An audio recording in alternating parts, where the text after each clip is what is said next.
Olá, eu sou a Mandy e o filme de Mestres do Universo parece que encontrou um caminho de redenção muito forte. O filme, quando teve sua passagem pelo cinema, ele foi visto como um flop. Não teve uma boa bilheteria e também teve muita gente fazendo videozinho de hater para ganhar like. Mas ao que parece, o filme chegou no streaming e mostrou uma força que ninguém esperava. E realmente está fazendo bonito até agora. Então por que ele não se deu bem no cinema? Vem comigo que a gente fala sobre isso. Se você curte meu trabalho aqui nesse canal, dá uma força pra gente, cara. Curte, comenta, compartilha, tasca o dedo aí no like, ativa o sininho para notificações, considere se tornar um apoiador através do link do Apoia-se que está aqui embaixo. E vambora, vem comigo, porque aqui não tem vinheta. Vinheta é um saco. Então vamos pro vídeo. He-Man chegou no cinema e tinha muita expectativa sobre He-Man nos cinemas. Segundo informações que nós temos, esse filme ele teria custado entre 170 e 200 milhões. Tem gente que fala 170, tem gente que fala 200 milhões. É um filme caro. Entretanto, as bilheterias globais não foram muito boas para He-Man. Então, numa bilheteria mundial total, He-Man arrecadou apenas 113 milhões. Considerados pelas opiniões tradicionais como um verdadeiro flop, um fracasso. Muitos críticos caíram de pau quando o filme estreou. Por quê? Isso já é esperado, gente. E foi aí que começou o problema do He-Man. Por quê?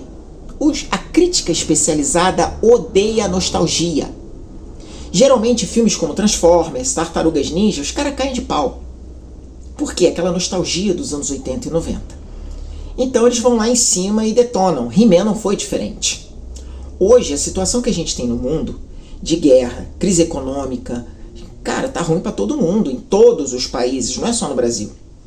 Então, levou as pessoas a pensarem, poxa, R$50 do ingresso, mas no mínimo, R$60 da pipoca, fica pesado. A crítica tá falando mal. Tem um monte de canal aí falando mal do filme, que é o famoso hater para ganhar like. Enfim, é melhor eu esperar para chegar no streaming. Esse foi o pensamento de um monte de pessoas. Então, He-Man chegou ao streaming. Estreou na Amazon Prime. Enquanto muita gente dizia, vai fracassar, o filme explodiu na Amazon Prime. Gente, eu esperei para fazer esse vídeo para acompanhar isso. A primeira semana foi incrível. A segunda semana, geralmente o filme já cai ali para uma segunda, terceira posição. Não, o filme continuou em primeiro. E assim foi por quase 4 semanas. Tinha muita gente que falava que esse filme ia ser visto no streaming por curiosidade. Sim, a curiosidade dura no máximo a primeira semana. Depois, segunda, terceira, quarta, um mês, o filme arrebentando, não é curiosidade, gente. Claro que não, as pessoas estão assistindo o filme porque querem. Isso é fato.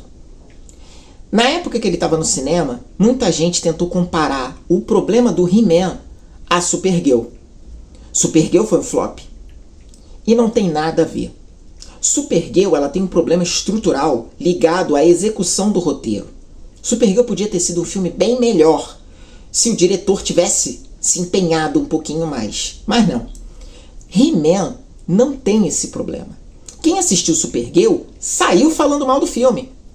Falou que o filme era uma porcaria. Quem assistiu He-Man, em sua quase totalidade, excluindo aí só os mimizentos chorões, saiu do cinema falando que o filme era divertido, que o filme foi bom, que gostou do filme, que nossa, o filme passou até depressa. Pois é. O filme foi leve. Por quê? Eu assisti He-Man no cinema. E eu falei na época para um amigo meu, que ele vai até saber que é ele, que o filme tinha uma cara de streaming danada. Tem uma vibe de filme de sessão da tarde. Daquele que você senta no sofá e assiste na TV. Eu falei isso. Falei, cara, esse filme quando chegar no streaming vai fazer bonito. Dito e feito. O filme arrebentou porque é esse o clima do He-Man. Quem saiu na época do cinema falando bem do filme já se contrapõe ao pessoal que saiu falando mal de Supergirl. O filme teve uma boa recepção.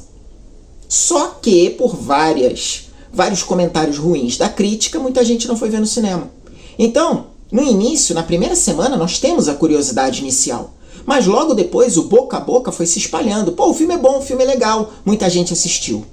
E aí saíram os dados da Nielsen. E sim, a Nielsen é respeitadíssima em análises de mercado e principalmente análises de audiência. E os números da Nielsen são um verdadeiro absurdo.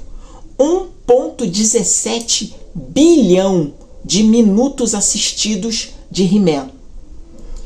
Isso daria mais ou menos 8 milhões de pessoas assistiram o filme inteiro. Isso é gente pra caramba. Isso é muito mais espectadores do que deu no cinema, gente. He-Man é um sucesso. He-Man se consolidou como uma propriedade do streaming. E talvez era isso que a Amazon queria saber.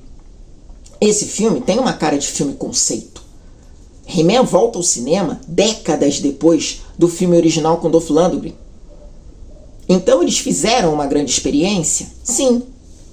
Então tem lá um checklistzinho ali, ó, isso deu certo, isso não deu, isso deu certo, isso não deu. He-Man funcionou. E sim, a Amazon está ganhando dinheiro com He-Man, que é outra coisa que o pessoal ignora. A Amazon ganha muito dinheiro no streaming com publicidade, propaganda. Um filme como He-Man, que chega aí com 1 bilhão de minutos assistidos, eles vão lotar de propaganda.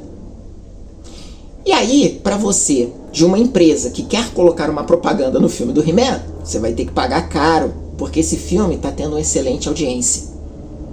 E se você, espectador, não quer ver o filme com propaganda, você vai ter que pagar. Pague para não ver com propaganda. A Amazon ganha do mesmo jeito. Então ganha com propaganda e sem propaganda. Sem mencionar que um grande foco de He-Man, seja na animação ou no filme, é vender esses carinhas aqui, ó. E eu tenho vários deles na minha prateleira. E sim, a linha de bonecos do filme é um sucesso. Vendeu horrores. Eu não comprei, tá? Eu continuo com o meu foco na linha Origins e na linha Masterverse. Mas eu pretendo comprar uma réplica da espada do filme. Admito. Enfim, vendeu horrores esses bonequinhos. E continua vendendo, tá? Continua indo bem. Isso faz com que a gente pense que He-Man vai ter uma continuação? Claro que vai, gente. O que ele já lucrou no streaming, pagou o filme e já está abrindo caminho para a continuação. E nós temos um gancho para essa continuação, que é justamente a She-Ra, que aparece na cena pós-crédito.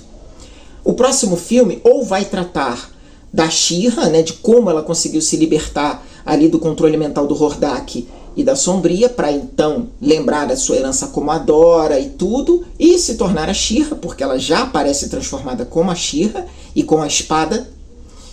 Ou então a gente vai ver de repente ela já lutando contra o Hordak e chamando o irmão para ajudar. Por isso também seria um fanservice gigante. A Adam indo a Etéria para ajudar a She-Ra a reencontrar a irmã e libertar a Etéria do Hordak. Pô, isso aí é um fanservice que remete a um filme de animação, que é He-Man e She-Ra, o Segredo da Espada Mágica. Pode ter certeza que milhares de pessoas vão assistir isso. Então, He-Man se consolida como uma propriedade de streaming. E para quem não sabe, o Kevin Smith, durante a San Diego Comic Con, respondeu a um fã ao vivo que perguntou a ele se a gente veria a continuação da série do He-Man lá na Netflix, aquela série animada, Revelation e Revolution. E Kevin Smith disse: está em negociação sim, e vai sair. Ou seja, o filme do He-Man já impulsionou a continuação da série da Netflix. Mattel ganhando tanto na Amazon quanto na Netflix. Pois é, He-Man se tornou um fenômeno, mostrou a força que a franquia realmente tem e que se danem os críticos que eles não estão nem aí. Enfim, mas o filme tem problemas? Tem. O excesso de piadinhas colocadas no filme incomodou muitos fãs. Eu fui uma dessas fãs. He-Man é uma franquia extravagante e o grande ponto do filme do Travis Knight é abraçar essa extravagância sem medo. Porém, A extravagância de He-Man, ela é levada a sério dentro da franquia, onde você tem um bárbaro musculoso com poderes mágicos enfrentando um esqueleto bombado que é, no mínimo, megalomaníaco, teatral e cartunesco. Isso é He-Man.